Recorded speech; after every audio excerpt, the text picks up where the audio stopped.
ஏங்க பாருங்க, இந்த கருவாடுலாம் நமக்கு எங்கேருந்து வந்திருக்கு தெரியுமா?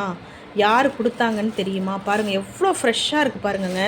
இந்த நாகர்கோயில், கன்னியாகுமரி சைட்லாம் வந்து நம்ம கடையில வந்து சாப்பிட வராங்கல்ல, அவங்கலாம் சொல்ல நான் கேட்டுருக்கேன். எங்க ஊர்ல வந்து மீனெல்லாம் சூப்பரா இருக்கும்க்கா, கருவாடு கூட அவ்வளோ டேஸ்ட்டா இருக்கும்க்கா அப்படின்னு சொல்லுவாங்க.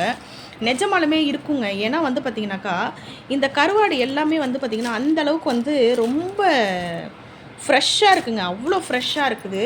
பாருங்க, இந்த நெத்திலிலாம் அவ்வளோ ஃப்ரெஷ்ஷாக இருக்குதுங்க. இது எல்லாமே வந்து பார்த்தீங்கன்னாக்கா, நமக்கு வந்து ஒருத்தர் வந்து அன்பளிப்பு தான் குடுத்துருக்காங்க. அது யார் குடுத்தாங்க அப்படின்னு பார்த்தீங்கன்னாக்கா, இது மட்டும் நமக்கு அன்பளிப்பா குடுக்கலங்க.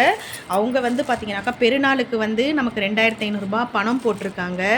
அதாவது எனக்கு என்ட்ட கேட்கவும் இல்ல, எனக்கு ஃபோனும் பண்ணல, எதுவுமே பண்ணல. எனக்கு வந்து பார்த்தீங்கன்னாக்கா, பெருநாளுக்கு என்னுடைய அக்கவுண்ட்ல வந்து ரூ. 2500 கிரெடிட் ஆச்சுங்க.